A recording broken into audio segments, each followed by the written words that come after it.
तुम जैसी लड़कियां पढ़ने के लिए आती हैं यूनिवर्सिटी या लड़के सेट करने के लिए आती हैं। That was my wording. वो बहुत रोई। उसने रोने के बाद यूनिवर्सिटी क्विट कर दी, छोड़ दी। एक उसकी बेस्ट फ्रेंड हुआ करती थी यूनिवर्सिटी के अंदर। जब मैंने उससे पता करा कि यार वेयर शी इज़, वो आजकल कहाँ है, तो उसने मुझे बताया कि she is no more.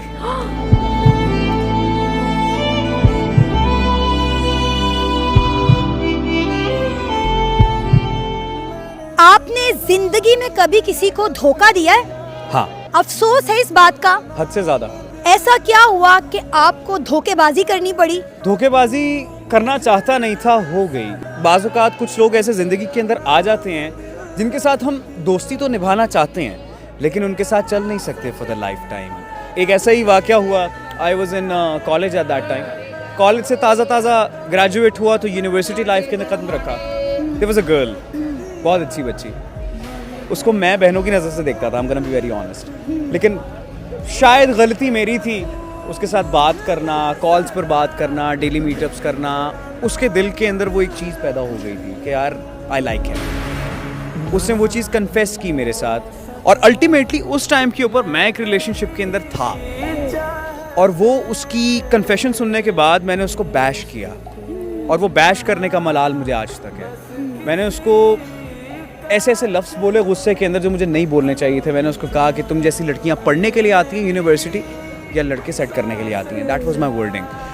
Ultimately वो बहुत रोई। उसने रोने के बाद यूनिवर्सिटी क्विट कर दी, छोड़ दी। मुझे 2-2.5 साल तक उसकी खबर नहीं आई कि उसके साथ क्या हुआ, वो कहाँ गई, क्या सिनेरियो हुआ। जिस लड़की के साथ मुझे मोहब्बत थी उसने मुझे बहुत बुरा डिच करवाया।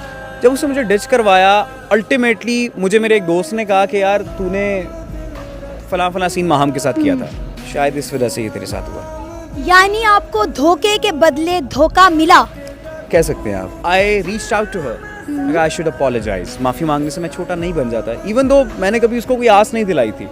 मैंने उसके नंबर के ऊपर कॉल्स की, मैसेजेस किए, नंबर्स बंद आए। She had a very good friend. एक उसकी बेस्ट फ्रेंड हुआ करती थी यूनिवर्सिटी के अंदर। जब मैंने उससे पता करा कि यार वेयर शी इज़, वो आजकल कहाँ है, तो उसने मुझे बताया कि शी इज़ नो मोर।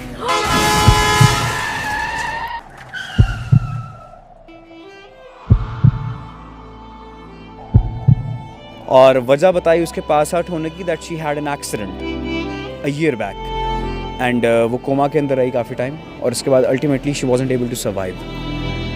वो चीज़ आज तक मेरे जहन के अंदर मुझे हिट करती है। शायद हम लड़कों की गलती ये होती है कि अगर हम किसी के साथ रिलेशनशिप में आ नहीं ना सकते या उसको कबूल नहीं कर सकते तो हमें उसको ज़रूरत से ज़्यादा खुद से अटैच नहीं करना चाहिए। उसको मेरे साथ अटैच करना मेरी गलती थी, फितूर पैदा होना उसकी गलती थी। एक गज़ल बड़ी खूबसूरत है जो मैं अमूमन उसको जहन में लाकर सुनाता हूँ। बर्बादी है ना ये। वो कहते हैं कि गैरों की बाहों में सोकर आया जब भी मैं रातों में, एक लड़की थी जो ढूंढती थी अपना नाम मेरे हाथों में। पागल थी, उसे लगता था मुझे मोहब्बत है उससे, गलती उसकी नहीं थी, ऐसा उलझाया था उसे बातों में। जवानी के दिन थे, अजब सा सुरूर था रातों में, मेरी बर्बादी छुपी है यारों मेरे इन्हीं हाथों।